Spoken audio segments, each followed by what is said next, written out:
morning, guys. I hope you all are doing well. Let's begin with our current affairs session. चलिए शुरुआत करते हैं एक motivational line के साथ.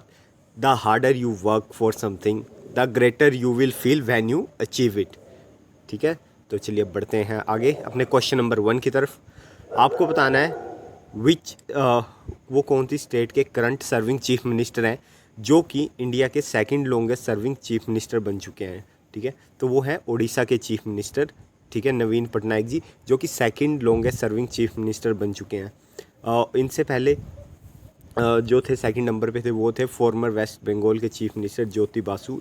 उन्हें पीछे छोड़ के अब नवीन पटनायक जी सेकंड नंबर पे आ चुके हैं. ठीक है, इनका जो कार्यकाल है, टोटल टाइम पीरियड है, ये हो चुका है अभी 23 साल एंड 138 डेज़. ठीक है, और जो अगर हम बात करें नंबर 1 पे कौन है सबसे लॉन्गेस्ट सर्विंग चीफ मिनिस्टर, तो वो हैं पवन कुमार चैमलिंग. ठीक है, जो कि फॉर्मर चीफ मिनिस्टर थे सिक्किम के. ठीक है, और उड़ीसा की बात आई है तो सीएम का नाम आपको पता चल गया, ये लॉन्गेस्ट सर्विंग भी हैं. ठीक है, और कैपिटल की बात आ जाए तो वो है भुवनेश्वर, उड़ीसा की capital.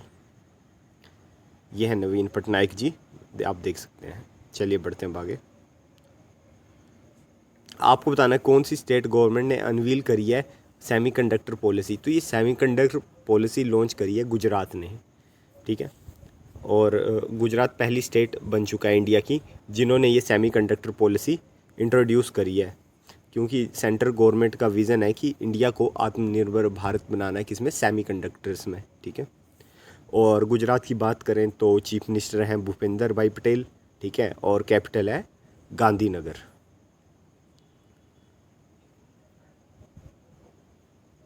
Government to e auction 808 channels in how many cities to expand radio reach in country.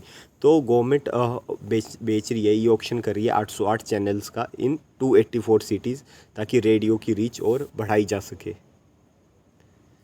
ठीक है, इतनी चीज़ ध्यान रखेंगे.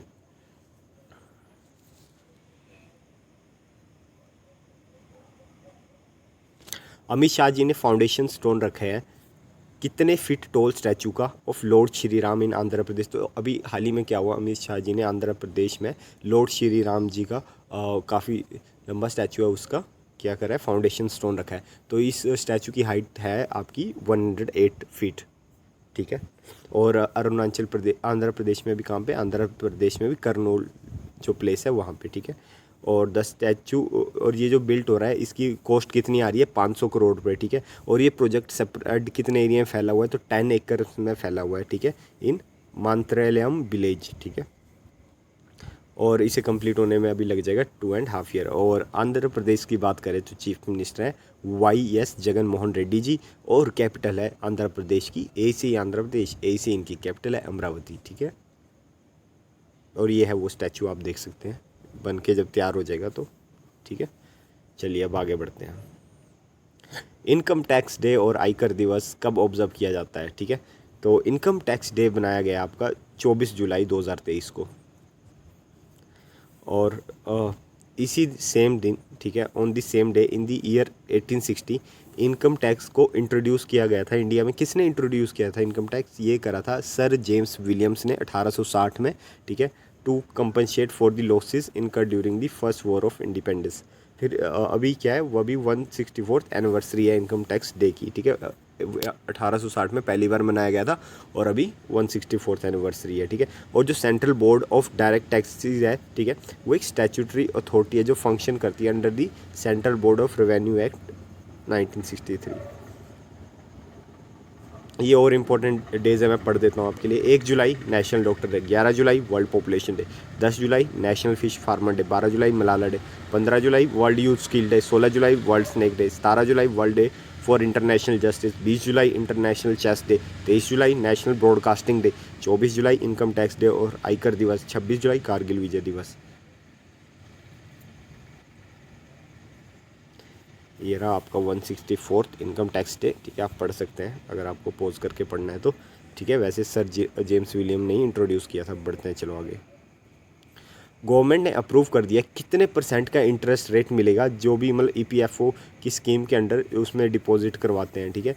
तो गवर्नमेंट बहुत ज़्यादा इंटरेस्ट रेट दे रही है, गवर्नमेंट दे रही है 8.15% का इंटरेस्ट रेट, वो अपने आप में काफ़ी हाई है, ठीक है। Government has approve an interest rate of 8.15% on deposit under the employment provident fund scheme for the financial year 2022 and 23, ठीक है। अकॉर्डिंग टू ईपीएफओ, जो ministry of labour and employment has convey that approval of the central government to credit interest rate, ठीक है।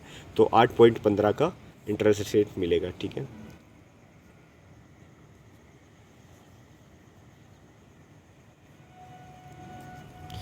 India ने hand over करा है, ठीक है, corvette INS Kirpan to which country. तो आईएनएस कृपान इंडिया ने हैंड ओवर करा है वियतनाम को। अभी क्या हुआ कि इंडिया ने डीकमीशन कर दिया आईएनएस कृपान को, ठीक है। तो जब इंडिया ने डीकमीशन कर दिया इसे आईएनएस कृपान को, तो हमने हैंड ओवर कर दिया ये वियतनाम को, ठीक है। India gifted missile corvette INS Kirpan to Vietnam to boost its reach in South China Sea. This is first time India has, और ये पहली बार ये जब इंडिया ने हैंड ओवर करा है फुल फंक्शन कॉर्वेट टू किसी अपनी फ्रेंडली फॉरेन कंट्री को। और इंडिया के आपको पता है चीफ ऑफ नेवल स्टाफ कौन है, एडमिरल आर हरिकुमार, ठीक है। तो ये प्रेजेंट थे उस टाइम, इन्होंने ये हैंडिंग ओवर सेरेमनी करी, ठीक है। जो आईएनएस कृपान था, ठीक है, जिसे इंडिया ने डीकमीशन कर दिया, वो एक मेड इन इंडिया, ठीक है, खुखरी क्लास मिसाइल कॉर्वेट थी, ठीक है। और आईएनएस कृपान ने सर्व किया है इंडियन नेवी कितने 32 ईयर्स तक, ठीक है। और अभी डीकमीशन कर दिया गया। वियतनाम की बात करें तो कैपिटल है इनकी, साउथ ईस्ट एशियन कंट्री है, कैपिटल है हनोई, करेंसी है डोंग। ये बात आपको ध्यान रखनी है।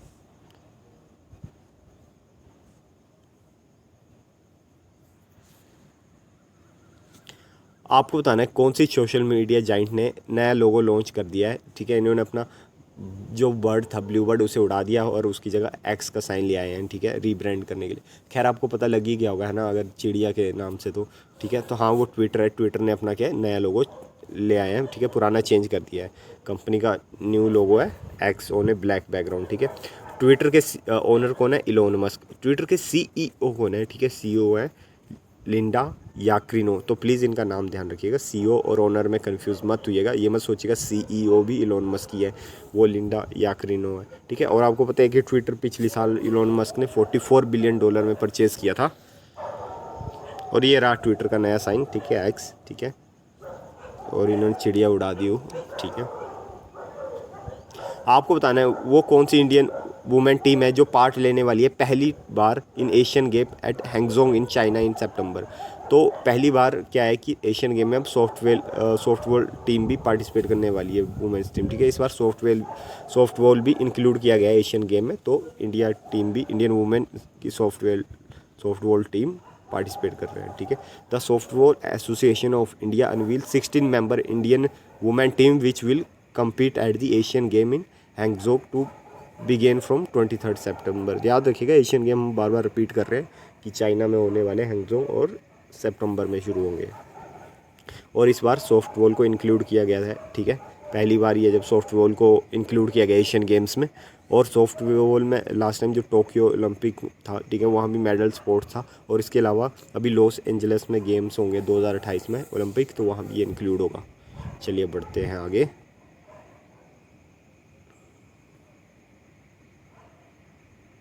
Third and final meeting of G20 disaster risk reduction working group की कहाँ पे हुई है? तो थर्ड और फाइनल जो मीटिंग होती है वो ये चेन्नई में, ठीक है। आपको बता दूं कि पहली मीटिंग हुई थी उनकी गांधीनगर में, ठीक है, रिस्क रिडक्शन वाली।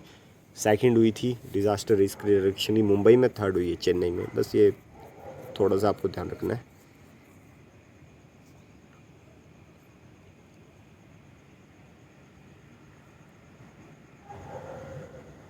सो I hope you like this lecture. मिलते हैं अपने नेक्स्ट करंट अफेयर सेशन में, तब तक टेक केयर।